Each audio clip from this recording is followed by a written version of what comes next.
¿Qué pasa cuando dos símbolos del madridismo, que antes caminaron juntos, terminan convertidos en el escorpión y la rana? La historia entre José Mourinho y Álvaro Arbeloa no es solo un choque de egos, es un espejo brutal de cómo funciona el poder dentro del Real Madrid.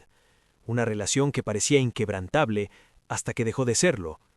En este video descubrirás qué originó realmente la ruptura, cómo el club quedó atrapado entre dos visiones opuestas y qué revela este conflicto sobre la identidad profunda del Madrid. Antes de entrar en los detalles más tensos, cuéntame, ¿qué versión de esta historia habías escuchado tú? Todo comienza con una relación que, durante años, fue un símbolo de lealtad dentro del Real Madrid. Mourinho y Arbeloa compartieron vestuario, combates mediáticos y una visión casi militar del fútbol. Para muchos, Arbeloa era uno de los suyos, el soldado perfecto para el plan del técnico portugués. Pero esa base sólida empezó a agrietarse cuando Arbeloa asumió el control del Castilla. Allí, con su propio estilo y sus propias prioridades, buscó crear un espacio donde los jóvenes crecieran sin interferencias externas. El problema es que Mourinho nunca fue un entrenador acostumbrado a ceder terreno. Su mentalidad de control total, descrita por el entorno del club como algo innato, imposible de cambiar, chocó frontalmente con el proyecto formativo de Arbeloa. Lo que en teoría debía ser una colaboración natural, se transformó en una lucha silenciosa. Decisiones de alineación cuestionadas, convocatorias discutidas, cambios forzados para acomodar los planes del primer equipo. Para Arbeloa, aquello significaba un retroceso en el desarrollo de los jóvenes. Para Mourinho, significaba reafirmar su autoridad absoluta. Como en la metáfora del escorpión y la rana, ambos querían cruzar el mismo río, pero con naturalezas opuestas que tarde o temprano iban a colisionar. Imagina esa reunión interna descrita por fuentes del club. Mourinho insistiendo en un jugador concreto, Arbeloa manteniendo la mirada firme, aunque sin levantar la voz. Un silencio que pesa más que cualquier grito. Si te interesa cómo se rompe una alianza en el fútbol moderno, quédate, porque lo que viene ahora es mucho más tenso. Y entonces llegó el punto de no retorno. Lo que hasta ese momento parecía una fricción manejable, se convirtió en un pulso directo entre dos formas de entender el club. Mourinho, cada vez más seguro de su autoridad, empezó a actuar como si toda la estructura del Real Madrid, incluida la cantera, debiera alinearse automáticamente con sus decisiones. En palabras de una voz interna citada por El País, era como si el club estuviera diseñado para servirle a él. Esa percepción lo llevó a intervenir más allá del primer equipo. Opinaba sobre minutos, posiciones y hasta procesos del Castilla. Para él no era invasión, era coherencia jerárquica. Pero para Arbeloa, aquello era un ataque frontal a la autonomía mínima necesaria para formar futbolistas.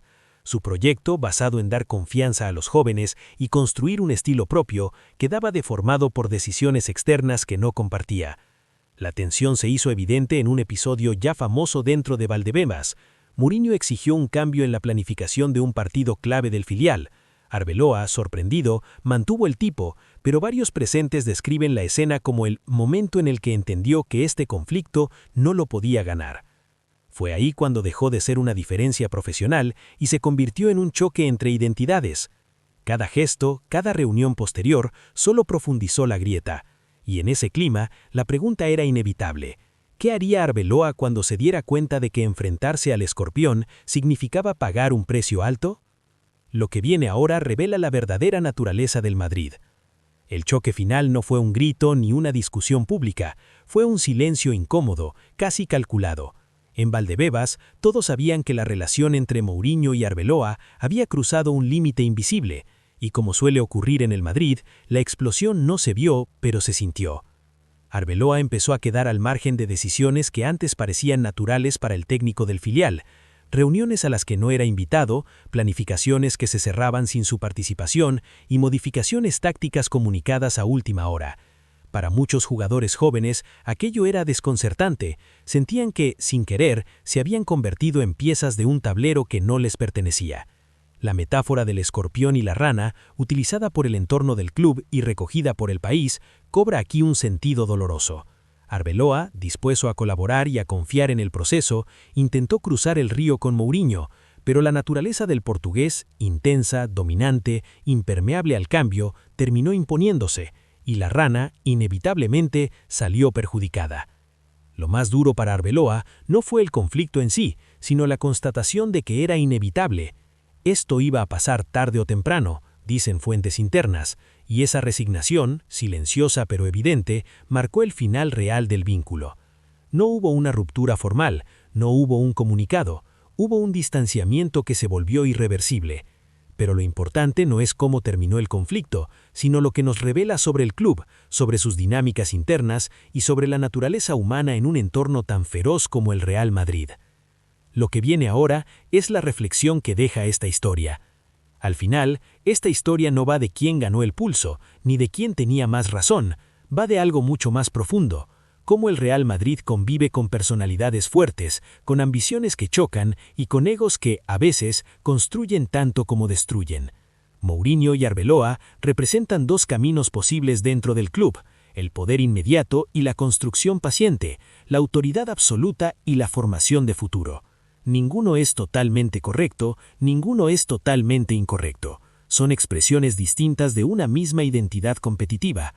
Lo que revela este conflicto es que en el Madrid nada ocurre por casualidad. Cada decisión, cada gesto, cada silencio forma parte de un ecosistema donde el éxito nace de la tensión constante. Y entender eso nos permite ver al club con otros ojos, más humanos, más frágiles, más reales. Si te apasiona descubrir lo que nadie cuenta del fútbol español, las historias internas, los personajes, las tensiones que moldean cada temporada, suscríbete y activa la campana. Porque en el próximo video vamos a analizar las decisiones internas que están definiendo el futuro inmediato del Real Madrid, y créeme, hay mucho más de lo que se ve desde fuera.